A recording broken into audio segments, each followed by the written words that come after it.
Before we begin, this is just a friendly reminder that Rivers of the Mind is not meant to promote or advocate for the use of any drugs, illicit or otherwise. Thanks! Let's start. Episode 8, The Hall of Venerated Ancestors.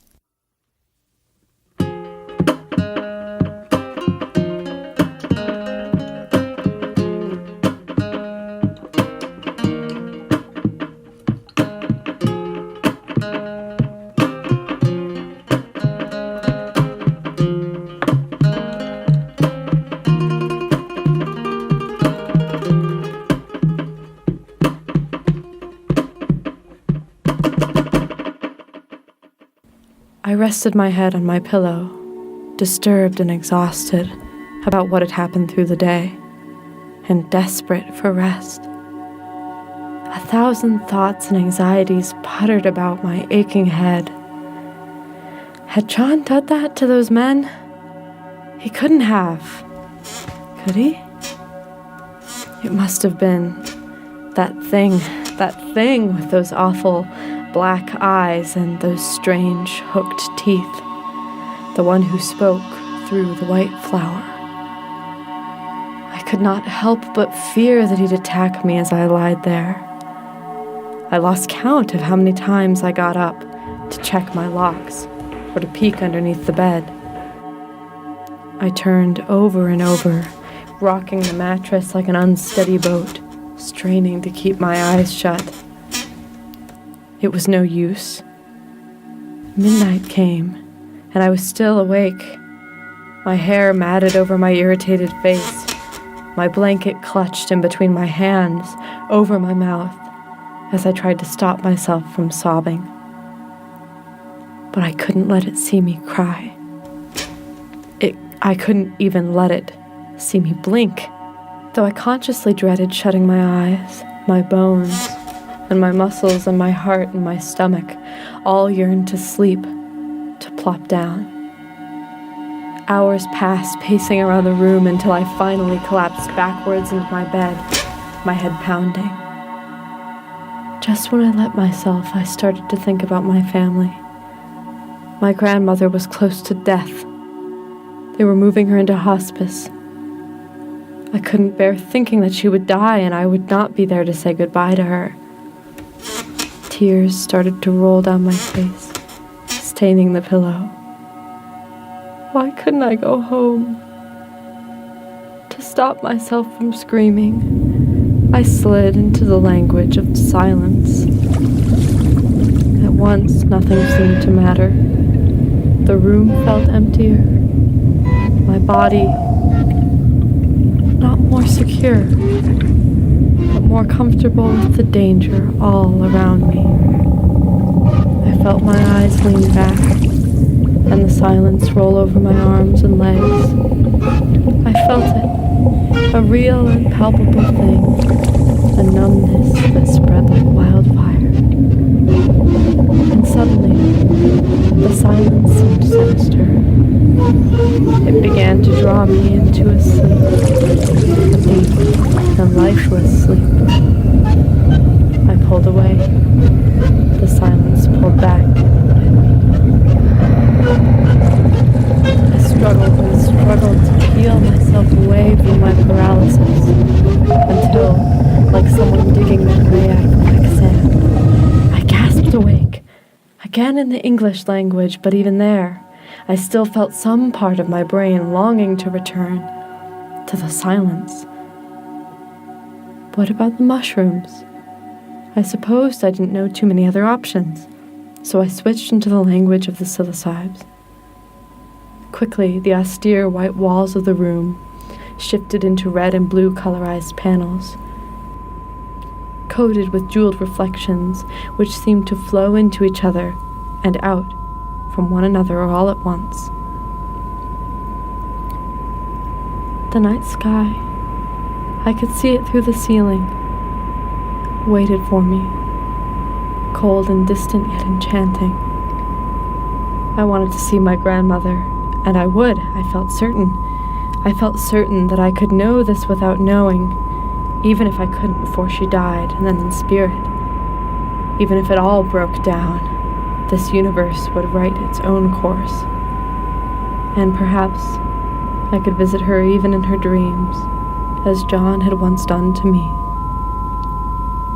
The idea enraptured me, and I wasted no time shutting my eyes. The jeweled reflections that I had seen in the walls dove in and out of one another, crisscrossing my eyelids like fireflies in mason jars, long and spindly shapes as beautiful as they were hypnotic and monotonous. Austere, drenched in the poetry of simplicity, singing words that had never been written. They stretched into an infinite horizon that in its size and shape seemed to cover and exceed the whole earth.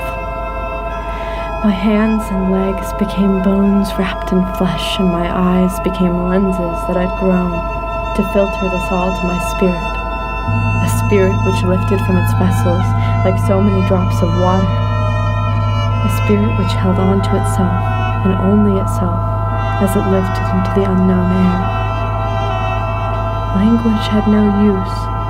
All at once, its machinery melted into base metals, leaving all that I was as something inexpressible, almost forgotten. I leaned forward to kiss the universe, and it kissed me back. I was the universe, and it was me, and so much more than me. The crystallizing shapes lost their geometry and refracted across dimensions, untying themselves into trillions of photons, crisscrossing an infinite plane, over which I soared breathlessly and lifelessly and dreaming soundly. Canyons and mountains and open fields manifested themselves in the wrinkles of a new reality from all sides, alive with the pulsing vitality of an unwritten and unwritable essence, swirling about like hot plasma. I myself felt myself become electricity running through a wire. A sense of form returned to my being. The sights and sounds and smells and tastes became a blur of indescribable colors. My hands stitched themselves back together as a resurrected new body. At last, there was peace. Hello, you have reached the great realm of the Ancestors, a booming voice announced. All froze still. To remove or inflict a curse, please return to your physical body and visit World 3B. World 3B can be accessed through nightshades, the eyes of catfish, and all standard methods of astral projection except the West Lemurian method. All Fourth World-based visitors seeking to appeal for rain and/or a successful harvest, please return to your physical body and visit World 6H, accessible through any guardian plant at the nearest sacred mountain, lake, forest, or stone circle. To speak with your next available ancestor, please remain present and we will connect you shortly. The voice paused. Apparently, I was on some kind of psychedelic interdimensional hold. It was completely accidental, to be honest, but I didn't know how to hang up. You have 1. Venerated Ancestors, 6. General Ancestors, and 919 Specialty Ancestors available at this time.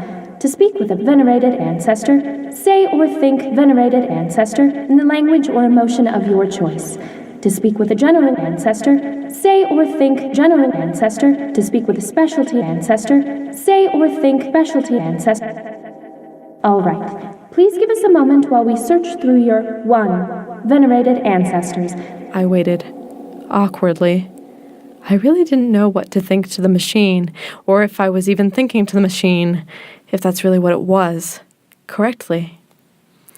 Existentially, as interesting as it was kind of disappointing that the previous ecstatic moments had actually been a psychic dial tone. We're sorry, but all of your venerated ancestors are currently assisting other visitors. Please remain in the great realm of the Ancestors, and your ancestor will be with you shortly. The voice faded, and I stood there. A person came up next to me, a shimmering purple form, who looked at me with a faint smile and nodded before looking away. What felt like a minute or so passed before I heard them speak, almost sighing as they did so. First time here? Yeah, they nodded slowly, looking back off towards the infinite fractal distance. which seemed to sprout with colors and fluid organic shapes. A visual form of hold music, apparently. I wasn't sure, though. Maybe this was just the default scenery of this particular dimension. You know who you are visiting? A venerated ancestor. Oh, really? I gulped, nodding self-consciously. I didn't know what there was to be self-conscious about. I was a semi-humanoid mass of blue light, and they were a semi-humanoid mass of purple light, awash in an infinite plane of nothingness. Not many people have one of those, you know. Do you? One. Who knows? Maybe we have the same one.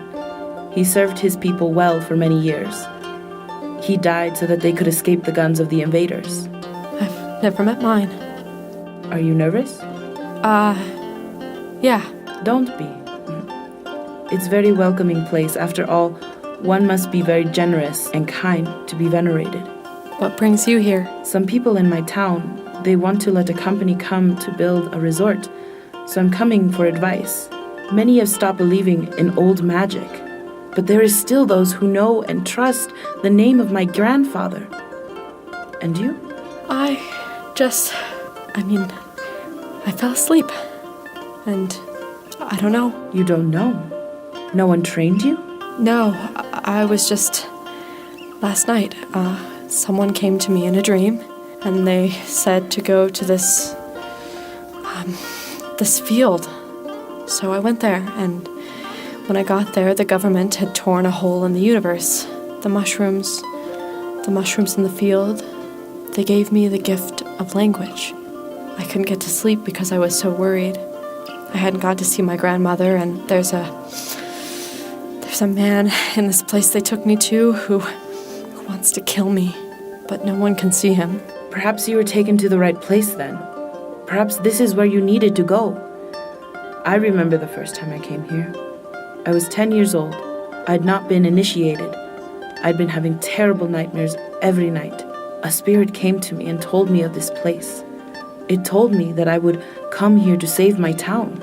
I caught only a glimpse, just a glimpse. But I remembered, and I've been here many times since then. It's always scary, the first time you reach this plane. Most people never make it past the 5th. Not many are taken here as young as I was. I should add, you cannot tell anyone of this place. Why not? It is sacred and strange. Not to mention, tourists ruin everything. A sudden burst of energy shot through the astral plane, rocketing through the sky.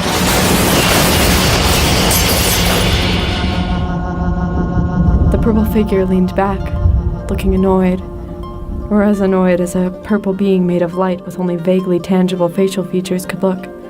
What was that? The arrogant mint, no doubt, the only ones who get past 7Z. I've heard they reached 527 dimensions beyond this one. They used up the whole sorting system. The Arrogant Mint. I've heard that name. Somewhere. From the Keepers of Language. The mushrooms? Yes, I think so. They felt a certain animosity toward the Arrogant Mint for quite some time. Or rivalry might be a better word. Why? Who can say? The Keeper of Language can sometimes get caught on something for quite some time. There's a nest of them in the mountains near where I live who have been thinking about strawberries since before humans discovered clay. Somehow, the topic of strawberries has challenged them so profoundly that they have just not been able to stop for who knows for how many years. Communing with these mushrooms actually inspired a song by the Beatles, I believe? And the Arrogant Mint likely did some sort of thing offending the sense of order. Space travel like a motherfucking DOS, you all basic bitches. See you in late season 3, me again, when I become relevant to the plot, which I will. The Arrogant Mint, in the form of a burst of energy, slammed back into the astral plane from high above, crashing through the sky and then into the ground again. Honestly, the mushroom part of my mind did sort of think it was kind of an asshole. They don't grow where I'm at. They froze as a booming psychic voice that only they could hear entered their mind. Sorry, I've got to go. Good luck, and don't be nervous. Thanks. Have fun. A great wind swirled around them, and they took the form of an owl, flying off into the infinite. I waited patiently, allowing myself to become mesmerized by the visual hold music. New words and ideas flooded about my brain. A hall of venerated ancestors. An arrogant mint who'd traveled to 527 dimensions. A field of mushrooms thinking about strawberries.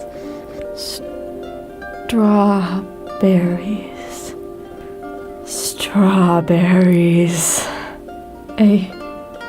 Another form materialized. This one, a lighter shade of purple than the last one. Oh my god! Wow! Hey, what's up? Holy shit! Is this real? I mean, I guess it's another shape. This one, red and white, appeared beside me, looking at the two of us with moderate annoyance. Wow! Oh my god! Oh my god! It's so beautiful. The red and white figure rolled its eyes, or what I think were its eyes, at least. Tourists, am I right? It mumbled under its breath. I ignored him, hoping that I could help welcome the new lavender figure. How did you get here? I finally understand! I understand! Just leave him alone, and don't be surprised if you show up in somebody's trip report. The three of us sat in a line, not speaking to each other, until I heard the voice return to my ears. Hello. Thank you for holding. We will now connect you with your venerated ancestor. A whirlwind rose up around me and swallowed me, bending my arms and legs and bones so that I became a brilliant red macaw. My feathers looked like trillions of shards of glass, bending and rippling with the wind. My eyes sparkled like gemstones plucked from underneath a river. And my mind bubbled with language, echoing back distant pieces of the universe, the shadows of far away, the transcendental wonders materializing themselves deep in my mind. The wind rushed, and I felt myself propelled onward towards a field of melting, ever-multiplying colors, winding through an invisible labyrinth, guided only by the wind. I felt myself die, and resurrect, and die, again and again until I crested through the deep turquoise of an alien sky, flapping my wings over an old forest, in the midst of which I saw a village, sitting atop of a tall hill. I landed on a tree branch outside the village. A crystal clear stream filled with fat yellow koi fish trickled down underneath the shade of the tree, a knotted and solemn willow tree. The village, with its quartz-tiled roofs and zinc and sandstone houses, was shaded by tall trees growing throughout its streets which wound in patterns and geometries that my English brain could make no sense of. Up above, the sky had been covered by a thick sheet of ice. The more I tried to make sense of it, the more I realized that, suddenly, I had no gift of language here. I was only left with the barest qualities of my spirit and my mind, in a world which I knew nothing about.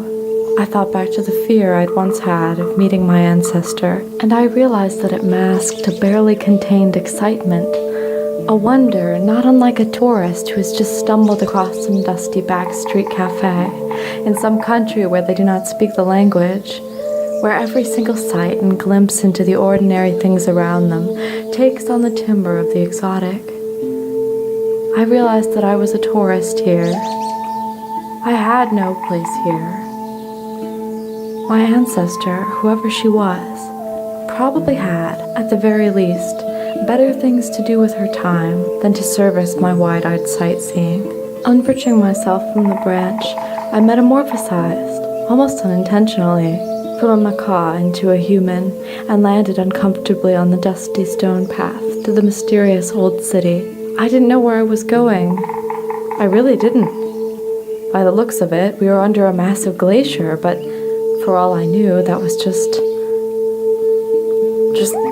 I don't know, a metaphor for something. Maybe. And suddenly I was captivated by the question of who awaited me in that city, who my ancestor would be, what they would expect for me to know. My mom always told our family story this way. Her grandmother's grandmother came from Veracruz. She always insisted she was pure Spanish, but her daughter remained convinced she had at least some Native American blood, quote unquote. So maybe that was where I was, but I couldn't be too certain. There's also the story, which my great-grandmother's husband liked to counter with when she talked about Native American blood, that my mysterious, ambiguously brown ancestor had been Moorish. I wondered if this place was really some kind of ancient city in the Sahara Desert, something lost to time, but on second thought it was covered by ice, and that seemed unlikely. Still, trying to reassemble in the back of my mind the hundreds and hundreds of family stories about migrations from this place to that, from Ireland, from England, from France, from Italy, from Mexico, from North Africa, left me with only speculation.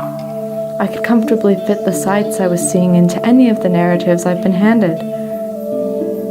I saw a woman with a thick wooden mask, waiting for me, holding a staff covered in beads and gemstones. She extended a hand from me and led me forward into the village, which was filled with empty houses with hazy, dreamlike edges. As I took her hand, she began to speak. Is unzaen utaria eman saizu zir nagoela ule zen tutsula I uziku zaitu stet uhune ik eta lagundu zaizkizun tresna. Her voice was soft, yet forceful, with a cadence that sounded like poetry, even though I couldn't understand a word she said. Somehow, this person was my grandmother, my great times 1,000 trillion grandmother. I felt at once like I'd come home, and like I'd entered a strange and foreign world with which I had no connection. I saw a dagger in a belt around her waist, and I wondered if she'd ever used it. If my ancestors, even before the Germans and the English and the Irish, had always killed each other. I wondered if the world I now entered was a world I should be glad no longer existed.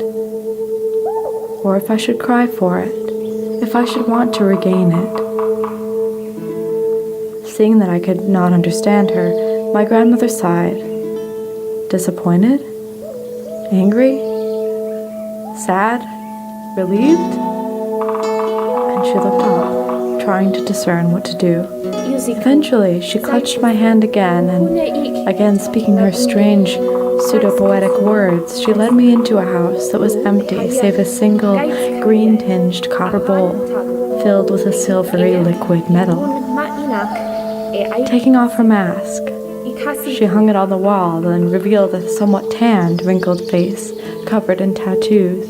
She pointed to herself with her middle finger, and then to her eyes, and then down to the bowl. I looked confused. She crouched down so she could mime more dramatically that she had, I guess, seen me in the bowl. Oh, okay, cool, I said, awkwardly, not entirely sure how to explain. She laughed at the sound of my voice. I held a thumbs up. She clutched her hand in her face and looked appalled, offended, amused, disgraced, but also like she was holding back a lot of laughter. Regaining her composure, she fetched a pair of small mushrooms from a pouch on her dress. She pointed at them, and then at me, before making a scissor symbol with her right hand to imitate the sound of a chattering mouth. I nodded. She pulled me by the arm out of the house and walked with me back down the long, winding road. Eventually, we came to the center of the town, where a tall and austere-looking forest sat surrounded by great wooden and stone sculptures of women holding weapons and strange-looking tools. Between each of the towering sculptures, or monuments, or idols, or effigies, between each of them lay rows of 7 brightly flowered trees. She took the dagger from her side and pressed it against her hand, making it flow with blood, which she pressed against the surface of a tall wooden elk woman. Vasaen vihatsaila hantia nie alaba ekahiko tu. Lu behayan gaits kahayan ahan tagu. She then took my hand, cut it open, and pushed it against the surface of the same tall being. Vihitse ilun mainak e aikitsekyo ikasitu. Satisfied, she took the mushrooms again from the pouch and dipped them in the blood, before telling me to close my eyes so she could gently dash each eyelid with blood. Idal etzasu vere pasare ea nahis eta ez sun hits iete.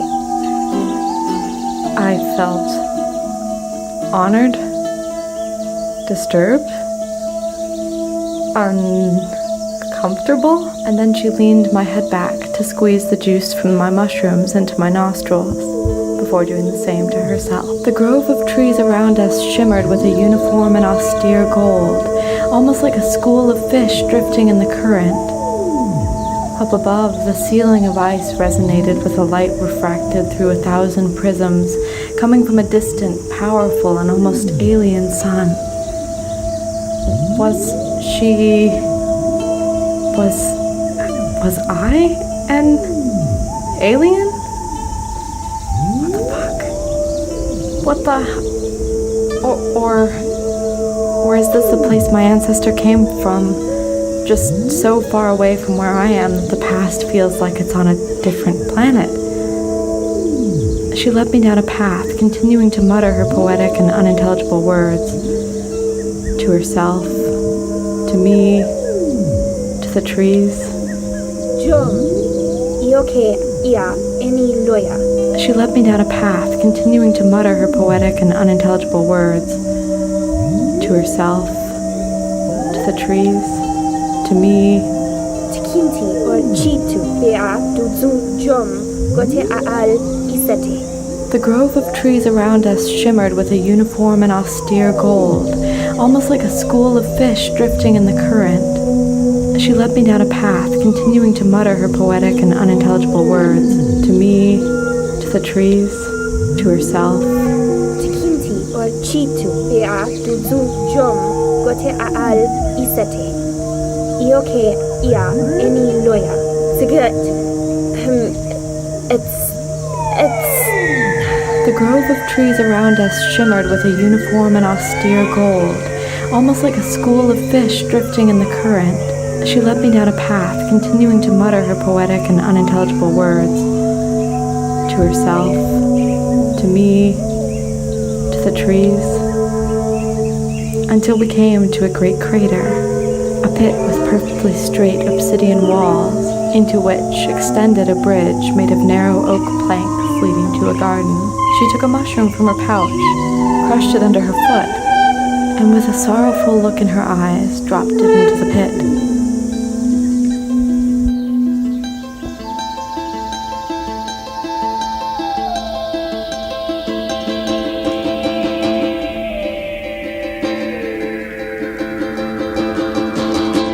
I reached down to my side for a cigarette, bringing it to my lips, only to realize with surprise that there was nothing there.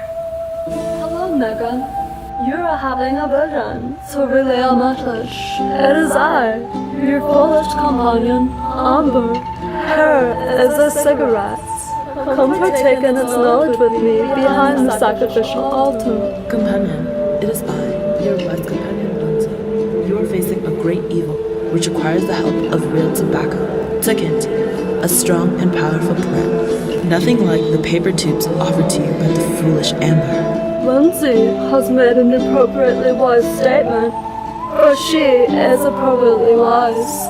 Please forgive me, companion. You need to find the real tobacco. Returning to the form of a macaw, I soared away into the sky and plummeted through dimensions back to my sleeping body.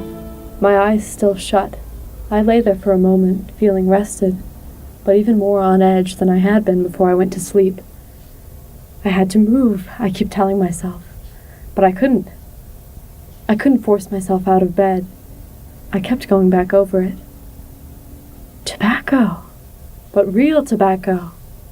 I had to find real tobacco. My eyes shot open and I stared up at the ceiling, watching patterns appear between the dots on the roof tiles like hidden constellations. I searched for the clock. It was 3:30 in the morning. I sprang out of bed, hurrying to the door. On either side, a seemingly endless, foreboding darkness filled the hallways. I needed to find my way out. I needed to escape.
Searching anywhere I can for a miracle cure, a miracle cure, a sulfur drug, a tranquilizer, a telephone, a vaporizer. Miracle cure, a miracle cure, or even just a nice distraction, a butterfly, a chain reaction.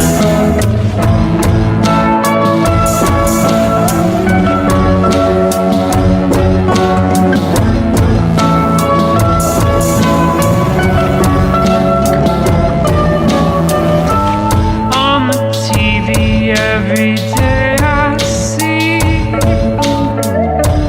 something new to comfort me. The radio plays another song, anesthetics for you to sing along to. I've been searching, spinning gold and straw.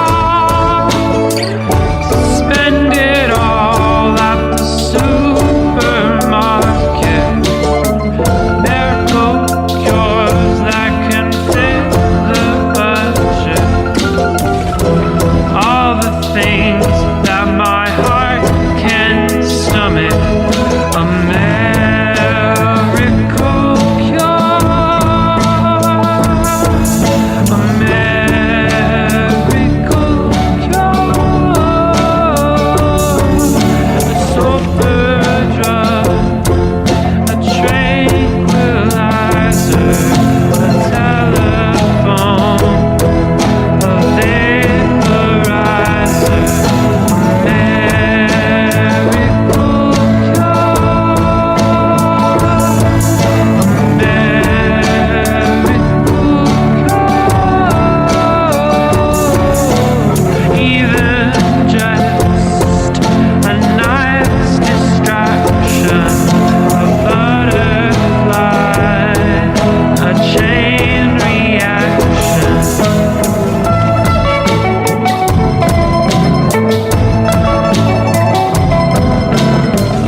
in the bins.